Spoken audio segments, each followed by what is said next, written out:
Okay now very very good morning to all of my dear students. सभी बच्चे फटाफट class को join कर लो क्योंकि आज की क्लास में हम सीखने वाले हैं स्पेशली बीपीटी थ्योरम। ठीक है, बीपीटी थ्योरम को हम एक्सप्रेस कर दे तो हम यहाँ पे बोलते हैं बेसिक प्रोपोर्शनलिटी थ्योरम। ठीक है, और यहाँ पे इसका सार में भी नाम है थेल्स थ्योरम। ठीक, तो आज की क्लास में स्पेशली हम बीपीटी थ्योरम समझने वाले हैं। लास्ट लेक्चर में आपको हमने बताया था कि सिमिलरिटी क्या होती है। सिमिलरिटी के केस में हमने आपसे डिस्कशन किया था कि अगर कोई दो ट्रायंगल हमारे पास है, सपोज करिए एक ट्रायंगल ABC है, दूसरा ट्रायंगल DEF है, तो वो सिमिलर कब होंगे? जब उसके करस्पॉन्डिंग साइड्स क्या होंगे? प्रोपोर्शनल होंगे। ठीक है, पहला रिक्वायरमेंट ये था। और सेकेंड रिक्वायरमेंट ये था कि भाई दोनों ट्रायंगल हमारे सिमिलर तभी कहलाएंगे जब उसके करस्पॉन्डिंग एंगल भी क्या होंगे? इक्वल होंगे। जैसे कि एंगल A इक्वल होना चाहिए एंगल D के, एंगल B इक्वल होना चाहिए एंगल E के, और एंगल C इक्वल हो जाएगा एंगल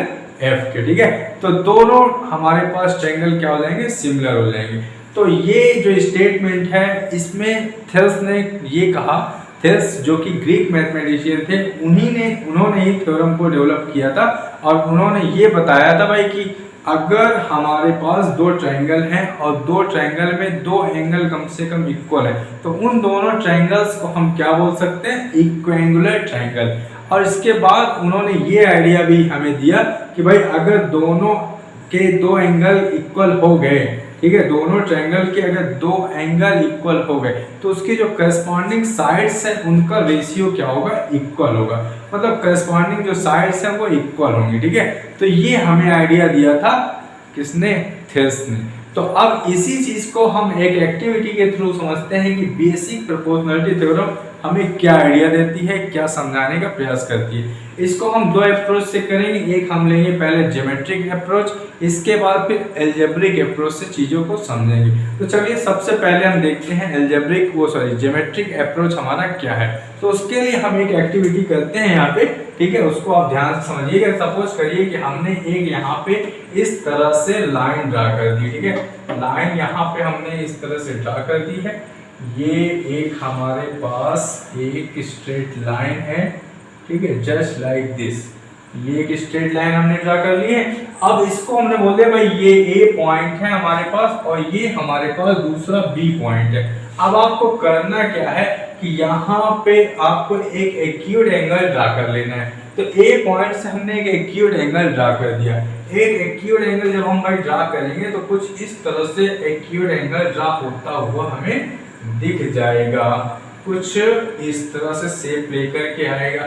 यहाँ पे एक एंगल क्रिएट हो जाएगा जो कि थीटा एक्यूटेड एंगल होगा। ठीक है, अब इसके बाद हमें क्या करना है कि भाई ये जो लाइन हमने ड्रा कर दी, भाई यहाँ पे हमने इसको नाम दे दिया कि ये C पॉइंट है।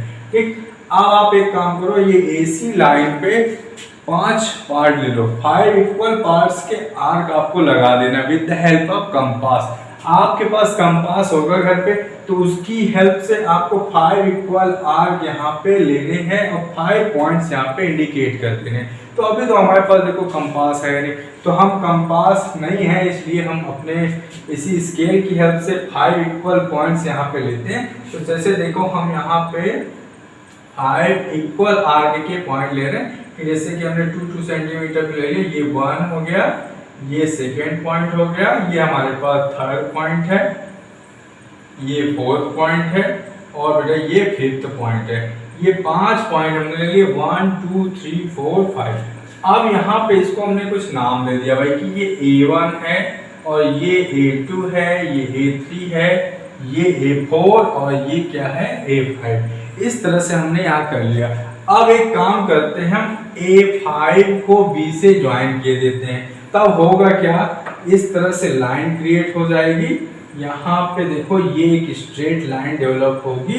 ठीक है, B को हमने A5 से ज्वाइन कर दिया तो ये A5B एक लाइन हमने बना ली। अब आपको क्या करना है कि ये A5 पे अब आपको कंपास उठाना है। कंपास का पॉइंटर, कंपास का जो लेग है उसको आपको A5 पे रखना है और एक अपने हिसाब से एक आर्क लेंथ ले लो। ठीक है, अपने हिसाब से उसका जो माउथ है कंपास का उसको ओपन करो। ठीक है, उसको ओपन करके और यहाँ पे सपोज कर लो कि कंपास को हमने 3 सेंटीमीटर का ओपन कर लिया, जस्ट लाइक दिस। ठीक है। ये हमारा हाथ है, ये कंपास की तरह से वर्क कर रहा है यहाँ पे, ठीक है। तो इस तरह से यहाँ पे हमने 3 सेंटीमीटर का इतना आर्क हमने ले लिया और यहाँ पे पॉइंटर रख करके देख लो 3 सेंटीमीटर है ना, 3 सेंटीमीटर का हमने आर्क लेंथ ओपन करके और यहाँ से एक आर्क ऐसे लगा दी। भाई आर्क जो आएगी वो कुछ यहाँ से आएगी, यहाँ से डेवलप होते हुए आएगी, ठीक है। तो ये आर्क ऐसे आएगी यूं, ठीक है। तो आर्क कुछ हमारी यहाँ से ऐसे जा रही थी और ये यहाँ पे पहुंच गई। तो हमने क्या किया, यहाँ पे पॉइंटर रखा और कंपास की हेल्प से यहाँ पे एक आर्क बना दी। अब हमें क्या करना है, ये जो A5 और B लाइन हमें दिख रही है, A5 B के पैरेलल लाइन आप A3 पॉइंट पे चाहे A2 लाइन पे किसी भी पॉइंट पे आप ड्रा कर दो। किस लाइन के पैरेलल, A5 और B के पैरेलल लाइन हमको A3 पॉइंट पे ड्रा कर देनी है। तो हम पैरेलल लाइन कैसे ड्रा करते हैं ये हम आपको पहले बता देते हैं कि अगर हमें A5 B के पैरेलल लाइन ड्रा करनी है तो उसके लिए जब हमने अभी यहाँ पे 3 सेंटीमीटर का आर्क लेंथ ओपन किया था कंपास में, तब हम सेम अभी कंपास को फोल्ड नहीं करना आपको, ठीक है। उतने ही आर्क लेंथ का आपको कंपास को ओपन रखना है और वापस A3 पॉइंट पे जाना है और सेम आर्क लेंथ आप देख रहे हो कि सेम आर्क लेंथ हम यहाँ पे A3 पे भी सेम आर्क लेंथ का यहाँ पे आर्क इस तरह से लगा देंगे, ठीक है। तब जब आर्क हमने इस तरह से यहाँ पे लगा दिया तो वो कुछ इस तरह से हमें दिखाई देगा। आपके पास कंपास है, बहुत अच्छे से उसका यूज करो जैसे भी मैं स्टेप आपको बता रहा हूँ, ठीक है। तो अब आपने इतना काम कर लिया भाई, इसके बाद अब आपको कंपास को फोल्ड कर देना है, ठीक है। कंपास को बंद कर दो, ठीक है। कंपास के लेग को पेंसिल के पॉइंटर से आप मीट कर दो और बंद कर दो। इसके बाद वापस कंपास को ओपन करो और कंपास को ओपन करके यहाँ पे ये जो आपको आर्क लेंथ दिख रही है इसको आप कंपास की हेल्प से मेजर कर लो। ऐसे करके सपोज करो ये हमारे पास कंपास है, इससे हमने इसको मेजर कर लिया, ऐसे कुछ इस तरह से ये हमने मेजर किया और वापस हम क्या करेंगे, इसको उठाएंगे यहाँ से और उठा करके हमें क्या करना है, ये यहाँ से ये पॉइंट दिख रहा है, ये जहाँ पे ये आर्क लगाई थी आपने, तो ये पॉइंट दिख रहा है, यहाँ से आपको ऐसे करके कट कर देना। तो आप देखोगे भाई यहाँ पे एक इंटरसेक्टिंग पॉइंट हमें दिख रहा है। अब ये जो इंटरसेक्टिंग पॉइंट है इसको आपको इससे मिलाते हुए एक लाइन ड्रा कर देनी है। तो आपने ये ऑब्जर्वेशन किया कि जब हमने इसको मिला करके एक लाइन ड्रा कर दी यहाँ पे, तब ये हमने पहले लाइन एक्चुअल में ड्रा कर ली है। किसके पहले, A5 और B के पहले लाइन हमारी ड्रा हो चुकी है। तब आपको ये पता है पहले से कि भाई ये तो इक्वल लेंथ के आर्क हमने लगाए थे, तो हम यहाँ पे ये ऑब्जर्वेशन कर सकते हैं कि भाई अगर ये 1 यूनिट, ये 1 यूनिट, ये 1 यूनिट, सारे 1 यूनिट के सेम यूनिट की हमने आर्क लगाई थी यहाँ पे, तो हम फाइनली ये कह सकते हैं कि भाई A3 क्या कह सकते हैं, A3 अपॉन में A3 और A5 इक्वल हम लिख सकते हैं। A3 कितना है, 1 2 3 यूनिट है, तो इसको हम लिख सकते हैं भाई 3 यूनिट है, और A3 और A5 1 और 2 यूनिट है। तो इतना हमें ऑब्जर्वेशन मिल चुका। अब आपको ये भी पता है कि ये जो लाइन हमने ड्रा की है A3 और ये कोई पॉइंट ले लो M पॉइंट है, सपोज कर लीजिए हमने ये पॉइंट कंसीडर कर लिया, तो A3M जो पॉइंट है ये क्या है, A5B के पैरेलल है, ठीक है। तो हमको ये पता है कि भाई ये दोनों लाइनें पैरेलल हैं। अब ये ऑब्जर्वेशन हमें पहले से पता थी, ये गिवन कंडीशन थी, तब हमने यहाँ पे आउटपुट क्या निकाला वो देखते हैं। अगर हम वापस अपने स्केल से इस लाइन को और इस लाइन को मेजर कर लें, तब आप ये देखोगे कि भाई ये जो लाइन है हमें कितनी दिख रही है, ये तो 9 सेंटीमीटर की दिख रही है, 9 से कुछ ज्यादा दिख रही है, ठीक है, 9 से कुछ थोड़ा सा ज्यादा दिख रही है, ठीक है। और इसका जो रेशियो है वो कितना है, वो हमें दिख रहा है 6 से कुछ ज्यादा। ठीक है, तब आप ये ऑब्जर्वेशन करोगे, जब पूरा एक्यूरेट आप फाइंड आउट कर लोगे कि भाई एम का और एम और बी का जो रेशियो है, एम का और एम बी का रेशियो वो है कितना, ये तो 9 आ रहा था, 9 से कुछ ज्यादा, और ये कितना आ रहा था 6 से कुछ ज्यादा। तो हम इसको 9 एज्यूम कर लें, क्योंकि हमारा जो कैलकुलेशन है, हमारी जो स्केल है वो थोड़ा सा कम एक्यूरेट है। ठीक है, तो अब आपकी स्केल तो पूरी एक्यूरेसी के साथ पूरा फिगर बनेगा, तो आपको वहां पे सही से करना है। ठीक है, क्योंकि हम यहाँ पे आइडिया लेते हैं कि भाई ये कितना है हमारे पास, ये हमारे पास 9 है, आपको दिख भी रहा है कि एक्चुअल में 9 है, लेकिन हमें कुछ थोड़ा सा ज्यादा लग रहा था, बट हमने इसको 9 ही एज्यूम कर लिया। और ये कितना दिख रहा है हमें, ये हमें लगभग 6 के आसपास दिख रहा है, 6 से थोड़ा ज्यादा और ये 9 से थोड़ा ज्यादा। तो अगर एमबी को हम 6 ले लें, तो आप ये ऑब्जर्वेशन कर सकते हो कि अगर इसको कट कर दिया जाए तो 2 से अगर ये कट होता है, 2 3 जा 6 और वो सॉरी 3 से कट कर दो, अगर इसको कट किया जाए 3 से तो 3 3 जा 9 और 3 2 जा 6। अब आप देख रहे हो कि एएम और एमबी का रेशियो भी कितना आ गया, 3:2 आ चुका है। तो हमें ये ऑब्जर्वेशन मिल चुकी है कि भाई ये दो ट्रायंगल थे एक्चुअल में हमारे पास। दोनों ट्रायंगल कौन कौन से थे हमारे पास, एक ट्रायंगल था AA3M और दूसरा ट्रायंगल था A5 और B। तो वहां पे जब ये एंगल करस्पॉन्डिंग एंगल इक्वल थे और साथ में हमारे पास आपको ये पता है कि भाई एक ट्रायंगल ये है और एक ट्रायंगल A5 और B है, यहाँ पे ये दोनों एंगल तो इक्वल है और ये एंगल A हमारा दोनों में कॉमन है, दोनों में कॉमन है ना।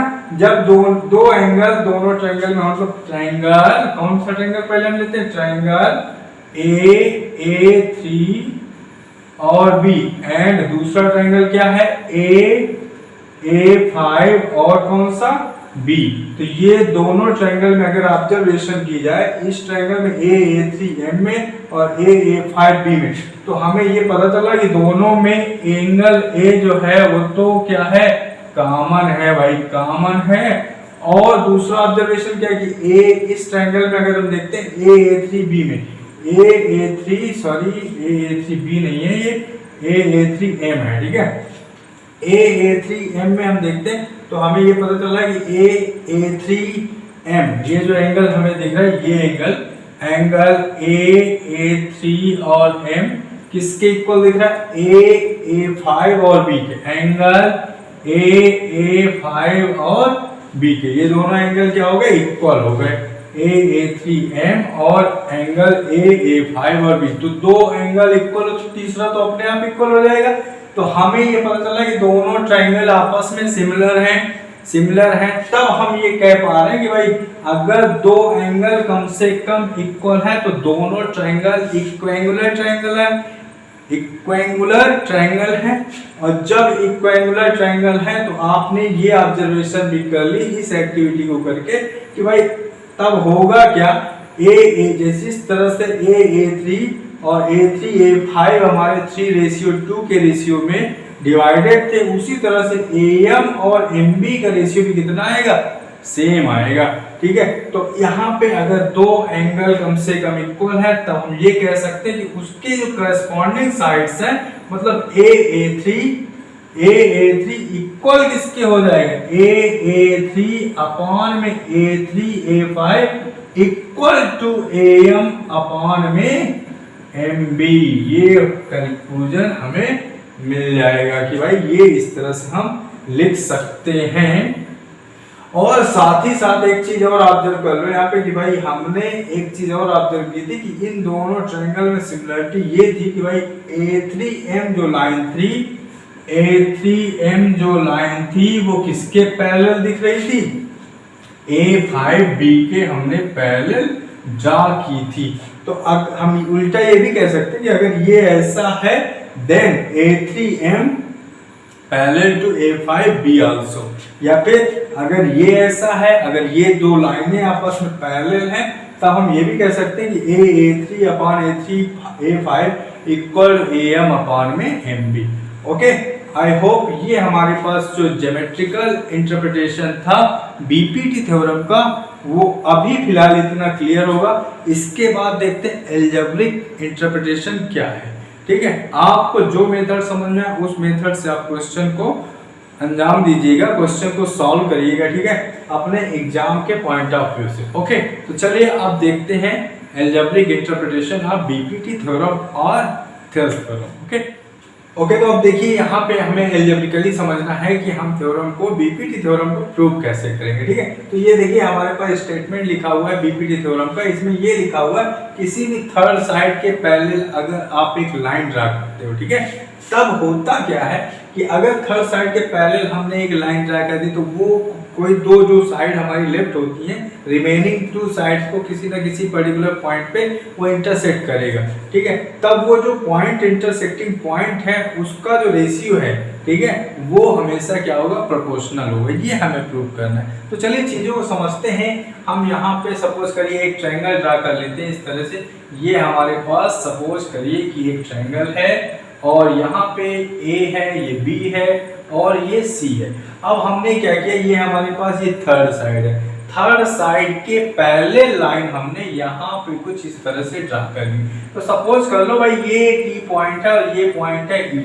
अब हमें हमारा इंटेंशन क्या है कि भाई हमें प्रूव करने के लिए बोला गया कि अगर आप ये कहते हो कि भाई ये लाइन इसके पैरेलल है, ये दोनों लाइनें आपस में पैरेलल हैं, तब होगा क्या कि ये जो हम देख रहे हैं पॉइंट मिल रहे हैं डी पॉइंट और ई पॉइंट, रिमेनिंग टू साइड्स पे, ये जो हमारा साइड लेफ्ट होता है ए डी और डी बी, इनका जो रेशियो है ए डी और डी बी का और ए ई और ई सी का, ये रेशियो क्या होगा, सेम होगा। तो हमें एक्चुअल में प्रूव क्या करना है, यहाँ पे ए डी अपॉन में D B equal, A D upon में डी बी, 1 मिनट इसको मैं रफ करता हूँ। ठीक है, AD अपॉन में DB इक्वल में हम लिख सकते हैं AE अपॉन में EC। ये हमें यहाँ पे प्रूव करना है। ठीक है, तो चलिए अब इसको देखिए कैसे प्रूव करते हैं। बहुत इंपॉर्टेंट थ्योरम है आपके एग्जाम के पॉइंट ऑफ व्यू से। तो चलिए एक काम यहाँ पे ये कर लेते हैं कि भाई सबसे पहले हमने एक काम किया कि D पॉइंट से AC लाइन पे एक हम परपेंडिकुलर ड्रा करते हैं कुछ इस तरह से। सपोज करो ये हमने एक परपेंडिकुलर ड्रा किया D पॉइंट से, इसी तरह से हम E पॉइंट से भी एक परपेंडिकुलर ड्रा करते हैं, कहाँ पे, AB लाइन पे। तो ये हमने सपोज कर लिया भाई ये M है और ये पॉइंट हमारा N है। इतना आपको कंस्ट्रक्शन में कर लेना है। ठीक है, हमने क्या किया, टू कंस्ट्रक्ट व्हाट, हमने कंस्ट्रक्शन ये किया DM perpendicular on DM line perpendicular हमने ड्रा की है AC पे, और क्या किया, EN लाइन परपेंडिकुलर ड्रा की है, EN line perpendicular on AB। ठीक है, इतना काम कर लिया। और एक साथ में काम कर लो, B को आप E से ज्वाइन कर दो और D को भी C से ज्वाइन कर लो कुछ इस तरह से। यहाँ पे लिख लो ज्वाइन DC एंड BE, इनको हमने ज्वाइन कर ली। इतना काम कर लिया हमने कंस्ट्रक्शन में। आप देखिए हम प्रूव कैसे करते हैं यहाँ पे चीजों को। तो प्रूव करने के लिए आप देख रहे हो कि भाई हमारे पास ट्रायंगल ADE दिख रहा है। तो अगर हम एरिया निकालें, एरिया ऑफ ट्रायंगल ADE हम क्या लिख सकते हैं, आपको पता है ट्रायंगल का एरिया क्या होता है बेटा, 1/2 बेस इंटू हाइट। तो यहाँ पे ADE, ये ट्रायंगल दिख रहा है ADE, इसका एरिया लिखेंगे तो 1/2। बेस आप देख लो ADE का बेस क्या कहलाएगा, AD कहलाएगा। AD बेस हो गया और हाइट, हाइट का मतलब EN हाइट हम कंसीडर कर लेंगे।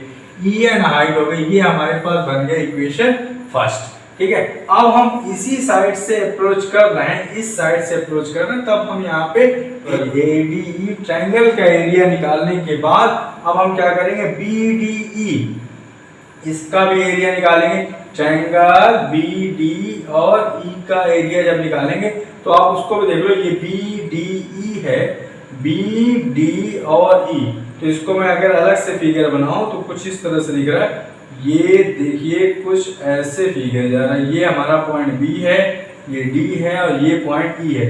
इसका हम एरिया लिखते हैं तो 1/2 बेस क्या हो जाएगा, BD ही बेस रहेगा। BD क्या है, बेस है। हाइट की बात करते हैं तो इसकी हाइट की बात अगर करें तो ये हाइट देखी जाएगी, तो ये हाइट हमें कहाँ पे दिख रही, इस तरह से ये हाइट हमें, ये हाइट देख लो EN हाइट दिख रही है। अगर हम ट्रायंगल कौन सा लेते हैं, BDE ट्रायंगल लेते हैं, तो हमें हाइट कौन सी मिल रही है, EN हाइट मिल रही है। तो हमने वापस से EN हाइट को लेकर के इक्वेशन नंबर सेकंड को डेवलप कर लिया एरिया ऑफ ट्रायंगल BDE के केस में। इतना क्लियर है। तो चलिए अब आगे देखते हैं। अभी हमने अप्रोच इस साइड से किया था, अब हम इस साइड से अप्रोच लेते हैं। तो वापस से हम यहाँ पे लिखते हैं अगेन। अब क्या करने वाले हैं, अब इस साइड से ये जो परपेंडिकुलर हमने ड्रा की थी DM, इस हाइट को लेंगे जब हम एरिया ट्रायंगल ADE निकालेंगे। ठीक है, तो again we will find the area of triangle ADE। इसको हम दोबारा से निकालते हैं। अब हम हाइट DEN ना लेकर के क्या लेने वाले हैं, DM हाइट, क्योंकि ये DM भी हाइट है। जब हम AE को बेस लेंगे तब हम DM को हाइट की तरह से एज्यूम करेंगे। जब हमारे पास बेस AD था तब हमने EN को हाइट लिया था। तो अभी एरिया अगर निकालते हैं AD का तो क्या लिख सकते हैं, 1/2। अब देख लो बेस हमारे पास दिख रहा है AE, बेस क्या है बेटा, AE है, और हाइट क्या दिख रही है, DM हाइट है। ये बन गया इक्वेशन नंबर 3। अब देखिए, अब हमने इस साइड से अप्रोच किया है, तो इस साइड का अप्रोच के बाद जब ये साइड लेते हैं, तो जब हमने यहाँ पे BDE कह दें या DBE कह दें, ये वाला ट्रायंगल हमने लिया था। अब हम वापस क्या करेंगे, यहाँ पे BDE ना लेकर के अब हम क्या लेने वाले, CDE, मतलब ये ट्रायंगल अब हम लेने वाले। ये ट्रायंगल आप देख लो, दिख रहा है ना, ये ट्रायंगल अब हम लेने वाले हैं। तो इसका जब एरिया लिया जाएगा तो एरिया ऑफ ट्रायंगल CDE देखो क्या मिलेगा आपको, 1/2। बेस क्या है, CDE को अगर ऑब्जर्व करें आप तो CE इसका बेस है, CE इसका बेस है। और अगर हाइट की बात करते हैं तो आप देख रहे हो कि ये DM हाइट दिख रही है। CDE जो ट्रायंगल है उसकी हाइट तो यही होगी ना, ये हाइट है, ये देख लो, ये तो हाइट है। ठीक है, इसको हाइट नहीं लेंगे DE को, ठीक है, ये हाइट है हमारे पास। तो DM क्या है, हाइट बन गई जब हमने CDE का एरिया फाइंड आउट किया। तो ये बन गया हमारे पास इक्वेशन नंबर 4। अब आपको सिंपली क्या कर लेना, इक्वेशन फर्स्ट में आप सेकंड से डिवाइड कर दो। तो जब हम फर्स्ट में सेकंड से डिवाइड करते हैं, फर्स्ट डिवाइडेड बाय सेकंड, तब आप देखो क्या आउटपुट मिल रहा है हमको। डिवाइड करने से हमारे पास मिलेगा एरिया ऑफ, यहीं पे हम लिखते हैं एरिया ऑफ ट्रायंगल ADE और divided by area of triangle BDE equal to 1/2 से 1/2 कैंसिल हो जाएगा। ठीक है, EN से EN भी कैंसिल हो जाएगा क्योंकि हम फर्स्ट में सेकंड से डिवाइड कर रहे हैं। ठीक है, तो ये कैंसिल हो जाएंगी चीजें। अब हमारे पास लेफ्ट क्या होगा, यहाँ पे AD लेफ्ट होगा, ये लेफ्ट होगी वैल्यू, और BD लेफ्ट होगा। AD अपान में क्या लेफ्ट हो गया, BD। तो ये हमारा इक्वेशन बन गया 5 इक्वेशन नंबर 5।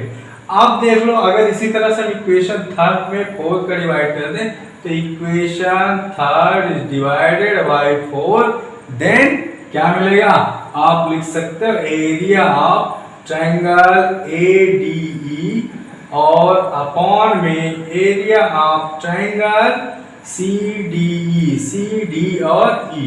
इसके बाद यहाँ पे आप देख रहे हो 1/2 कैंसिल हो गया, और DM से DM cancel, AE upon CE क्या मिल गया, AE अपॉन में CE मिल गया, AE अपॉन में CE है। इक्वेशन 6 मिल गया। ठीक है, तो अब आपको देखो यहाँ पे करना क्या है, एक चीज ऑब्जर्व करो यहाँ पे कि भाई अगर हमें AD अपॉन DB प्रूव करना था AE equal AE upon EC के, अगर ये चीज हमें प्रूव करनी थी, तब हम यहाँ पे देख रहे हैं कि ADE ऊपर दिख रहा है न्यूमरेटर पे, यहाँ पे भी ADE दिख रहा है, लेकिन नीचे आप देख लो BD है डिनोमिनेटर इसका, और इसका डिनोमिनेटर क्या है बेटा, CDE है। तब हम थोड़ा सा एक थ्योरम जो क्लास 9 में हमने पढ़ी थी उस पे अगर थोड़ा सा फोकस करते हैं कि आपको ये पता है कि भाई ये जो DEBC आपको एक क्वाड्रिलेटरल दिख रहा है, यहाँ पे आपको ये पता है कि ये लाइन जो DE है, DE लाइन पैरेलल है इसके BC के। तो same base and same parallels की कहानी आपको याद है कि अगर एक ही सेम सेम बेस पे अगर दो हमारे पास ट्रायंगल बनते तो उनका दोनों का एरिया क्या होता था, इक्वल होता था। ये हमने क्लास 9 में पढ़ा था।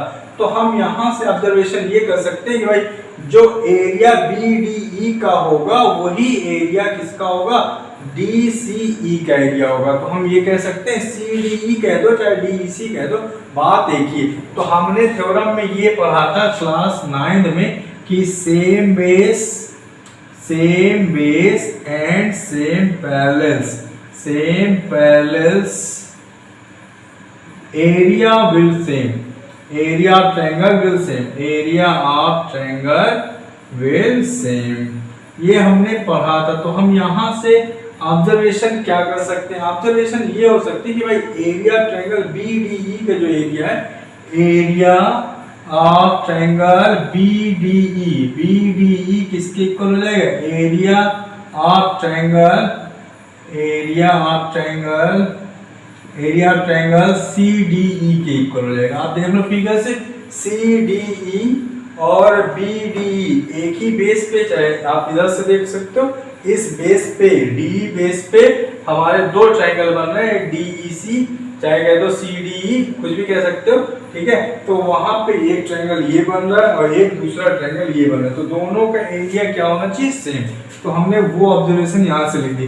तो फाइनली हम यहाँ पे इक्वेशन 5 में इस चीज का यूज कर सकते हैं। तो इक्वेशन 5 में हम क्या लिख सकते हैं, इक्वेशन 5 में लिख सकते हैं भाई area of triangle ADE upon में, अब BDE के प्लेस पे हम क्या लिख सकते हैं, एरिया ऑफ ट्रायंगल CD और E इक्वल हम लिख सकते हैं AD अपॉन में BD, ये लिखा जा सकता है। तो ये अब हमारे पास इक्वेशन बन गया 7। इक्वेशन नंबर 7 को 6 को ऑब्जर्व करो कि भाई दोनों में तो एरिया ऑफ AD और CD लिखा हुआ है। तो from 6 and 7 what you can say, दोनों का LHS इक्वल है तो RHS भी क्या होना चाहिए, इक्वल होना चाहिए। तो हम फाइनली ये कह पा रहे हैं कि भाई AE अपॉन में C इक्वल होना चाहिए किसके, AD अपॉन में BD के। तो अब हमने इस तरह से भी थ्योरम को प्रूव कर लिया। जबकि गिवन क्या था, गिवन ये था कि ये पर्टिकुलर ट्रायंगल है, इस पे जो थर्ड साइड है उसके पैरेलल हमें एक साइड दी गई थी, ठीक है। तब हमने ये बता दिया कि भाई AD और DB का जो रेशियो है वो AE और EC के इक्वल होगा, ठीक है। आई होप ये पूरा कॉन्सेप्ट आपको क्लियर होगा, PPT थ्योरम आपको क्लियर होगी। अब इसके बाद यहाँ पे ये देख लो कि ये जो कॉन्सेप्ट हमें मिला है AE अपॉन C और AD अपॉन BD, इसमें हम एक थोड़ा सा दूसरी थ्योरम भी इसी तरह से प्रूव कर सकते हैं। अगर हम एक काम कर लें, AE अपॉन C था और इक्वल में क्या लिखा हुआ था, AD अपॉन में BD, ये हमने अभी कैलकुलेट किया भाई BPT थ्योरम से। अगर हम दोनों साइड बेटा 1 ऐड कर दें, कितना ऐड कर दें, 1 ऐड कर दें, तब आप देखो क्या मिलेगा, AE अपॉन C प्लस में 1 इक्वल में AD अपॉन में BD प्लस का 1। तब फाइनली हम इसको लिख सकते हैं AE plus C, AE plus में CE और नीचे एलसीएम मिलेगा CE, और यहाँ पे देख लो AD प्लस का BD और अपॉन में BD। तो फाइनली आप देखो फिगर से देखो AE और CE का सम किसके इक्वल है, AE और CE का जो सम है वो किसके इक्वल है, AC के इक्वल है। तो AC अपॉन में CE इक्वल AD और BD का सम किसके इक्वल है, AB के इक्वल है। तो AB अपॉन BD भी लिखा जा सकता है। तो हम तरह तरह से AC upon C equal to AB upon BD। अब आप देख लो यहाँ पे एक काम और हो सकता था कि अगर मैं यहाँ पे AE अपॉन C और AD अपॉन BD का रेसिप्रोकल यूज करता, मतलब लिख देता CE अपॉन AE और फिर क्या लिखता CE अपॉन में AE और फिर BD अपॉन में AD। अगर इन दोनों में हम 1 ऐड कर देते तब देखो CE प्लस का AE मिल गया हमें और अपॉन में AE है और इक्वल में BD अपॉन AD प्लस यहाँ पे इसको ऐड कर लो तो AD हो गया। तो बी डी सी और ए का सम कितना है, सी और ए का सम हमें मिल रहा है ए सी, तो हम ए सी अपॉन में ए लिख सकते थे, और बी डी और ए डी का सम कितना, बी डी और ए डी का सम लिख सकते हैं ए बी, तो ए बी अपॉन में ए डी लिखा जा सकता था। तो इस तरह से हम कई मतलब थ्योरम के कई रिजल्ट्स मालूम कर सकते हैं, जैसे ए सी अपॉन ए और यहाँ पे ए सी अपॉन सी। तो डिफरेंट रिजल्ट हमें बीपीटी थ्योरम से मिलते हैं, जिनका हम इस्तेमाल बहुत ही आसानी से अपने क्वेश्चन को सॉल्व करने में करते हैं। ओके, आई होप ये पूरी थ्योरम आपको क्लियर होगी दोनों अप्रोचेस से। ठीक है, तो अब आज इतना ही है इस लेक्चर में। इसके बाद हम देखेंगे कन्वर्स ऑफ बीपीटी थ्योरम दोनों मेथड से। ठीक है, दोनों ही मेथड, दोनों ही अप्रोचेस के साथ। ठीक है, तो आज आप इसका स्क्रीनशॉट ले लो, इतना प्रिपेयर करो, इसके बाद देखते हैं next. Okay, thank you, bye.